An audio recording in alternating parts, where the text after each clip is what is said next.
Alright guys, welcome to Tech Nostalgia's another video. Today we're going to look at something really crazy and something really special, that is the iPhone 3G. Without wasting any time, let's get into this video.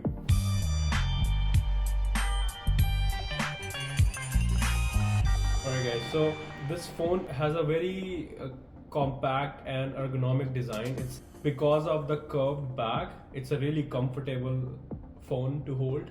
Another thing that I really notice about this phone is of course is that there's a home button here, and on the left side there's volume buttons and the ringer slider, and then on the top there is a 3.5 headphone jack, and then there's a SIM card tray.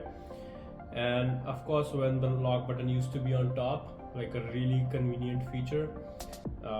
And then it has a 3.5-inch display and a 1220 milliamp hour battery. So I charged this phone 2 days ago and it still has half battery, and it was on standby for 2 days. So it's a good battery capacity in 2025.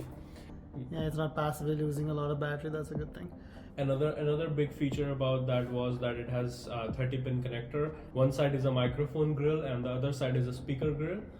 The big thing why we're making this video on iPhone 3G is because that operating system that it is running. So it is running on iOS 4.0.2, and here we go. Let's dive into it. So the first thing is the classic home screen that we see here, and there's no camera shortcut here, so let's dive into it. Oh, that lock sound. Classic That's sound. so good. They should bring it back. Hello. Okay, so let's go into settings and let's see what's the specifications and what's the OS. Let's go up. It has iOS 4.0.2, and also it is just a 8 gigabytes of phone storage, and it has 128 megabytes of RAM. The fun facts about this thing is that there's no multitasking. Once you double press the home button, it takes you either to favorites, either camera or either iPod. You can customize it, but there's no multitasking in it. And then there's no notification center, there's no control center, and there's no home screen wallpaper support. So you can only have a wallpaper on your lock screen, not on your home screen. And another amazing thing that I'm sure you might have noticed already is that YouTube app that is inbuilt in the iPhone. That used to be a thing in early iOS 4. In I think one of the updates from iOS 4, if you know, then make sure you tell me in the comments that which operating system Apple removed the YouTube app that was inbuilt in their operating system, and you had to download it separately.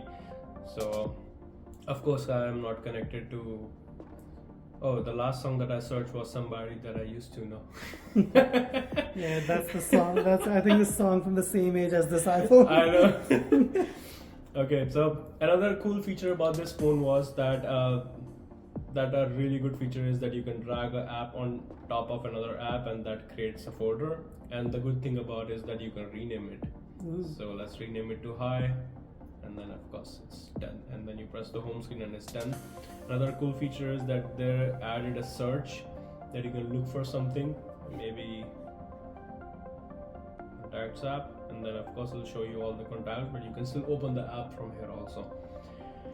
And I do manage to get a iPhone with a bunch of apps loaded on it. So another quick view I'll show you is from Facebook that it came with. The early generations of Facebook was a really amazing app, and there's the first look on it. Very retro UI, and like there's a photo status check-in. Can you believe the 2010s is retro now? Makes you feel old as shit, man.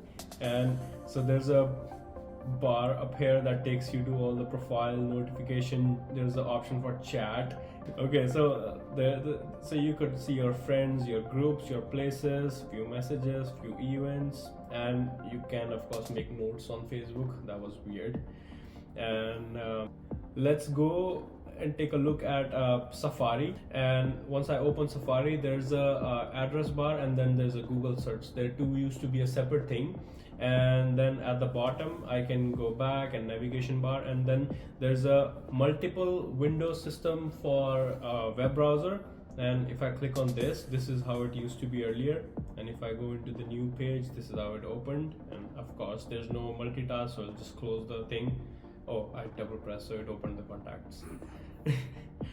Another thing that I wanted to show you is the settings. Look at that cool wallpaper background, that it has the stripes in the back, that cool thing. And another thing I wanted to show is this tone. What is that? Oh, almost sounds like it's analog.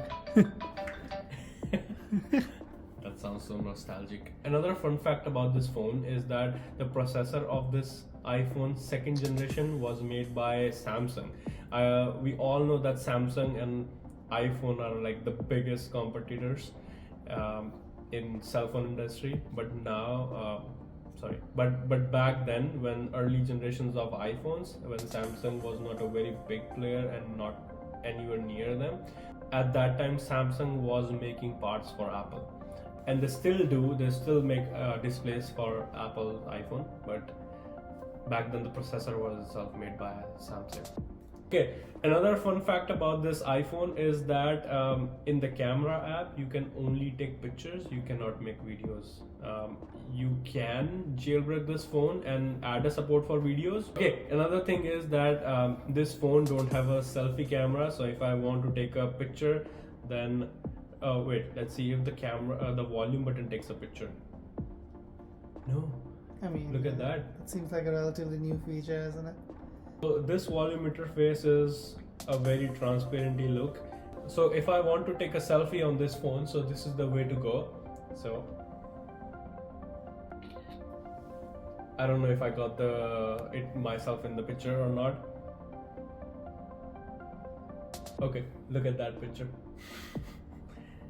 Okay, so in 2025 I am still able to use this phone, and let's make a phone call from this phone.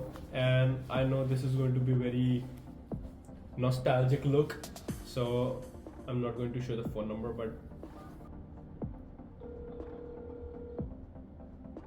what's up, bro? you're in the video and I'm calling you from iPhone 3G. Oh, iPhone 3G? Yeah bro, on iPhone 3G. Yeah. I'll show you when I see you. Alright, good talking to you, bro. Yeah, after I finish this, I go back to the museum where you got it from. I'll put it back in the museum. Thank you. See you later. See you, bye. So the voice itself is not really clear, but of course because of how over the years smartphones have got smarter and made really big improvement on microphones and speakers, I can see a significant change in the newer iPhones, but with the generation to generation I cannot figure a very big difference. Alright guys, thank you so much for watching this video. If you enjoyed this video and if you're still watching it, make sure you like it and please subscribe to the channel. It will help us grow, and see you in the next video.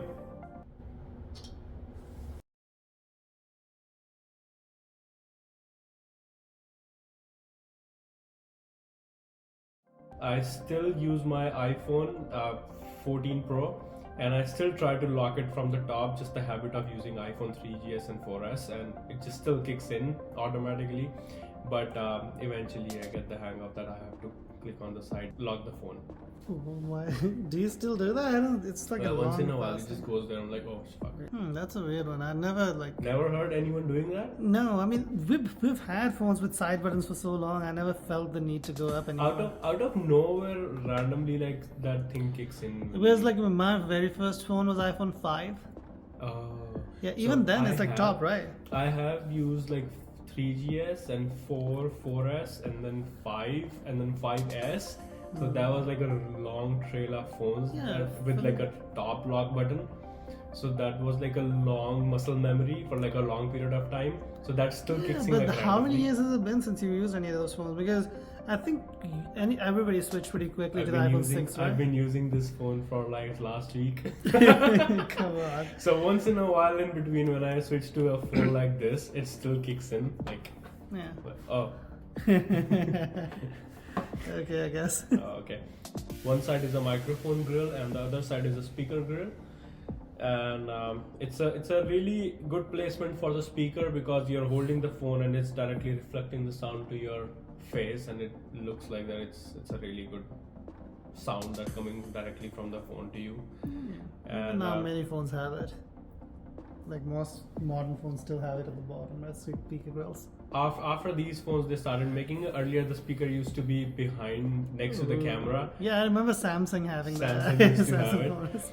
and there was an amazing app that used to be called eBuddy, that you can connect to multiple chat system, multiple social network, Orkut, Google, MSN. These they all had their own personal chat system, so you could connect all these chat into one chat box that was called eBuddy. That was like a very famous one that we used to use back when I was young. Damn. Now I feel old, man. No AOL chat. How come Samsung's phones were shit back then with the processor, and iPhone was so amazing? I think it's not the processor that was Was it? lacking. It's the. Yeah, I mean, isn't it crazy that even back then iPhones had non-removable batteries? Because the standard was that the batteries were removable. I know they changed the level up. Even at that time, like I think even in the first iPhones, you can't remove the batteries. No, in any of the iPhone, they made it in a way that you cannot Yeah, I remove its think battery. Samsung invented, Apple invented the trend of not letting people have stuff like that. But how they succeeded with that, how they got away with it is by providing an exceptional customer service for the iPhones. So I remember back then it was a thing. Apple was known for it, that if anything is wrong with your phone, either they will fix it right away or they will give you a new phone and take the old one away. Because I remember my friend used to have a Android Samsung, no Symbian Samsung phone, and he had a problem with his phone, and then he had to drop his phone to a service center and then get it repaired and pick it up in like few weeks, and then the phone was like in a repaired condition. It was it was not working properly, so eventually he had to buy a new phone. But I remember another friend, he had an iPhone, he just went there and they just replaced his phone, and he was just running like walking around with a new phone, like nothing happened. Now, if there's something wrong with your phone, you go to the Genius Bar and they charge you like $600 even for minor repairs. Sometimes they just outright say that it's better to buy a new one than to wear this. Yeah, eventually that became a selling point, and also that was just an insurance plan now. They figured out, I think Apple figured out that selling shitty phones or crappy build quality phones and then making people repair it or like buy new ones outright is a much better strategy to make money.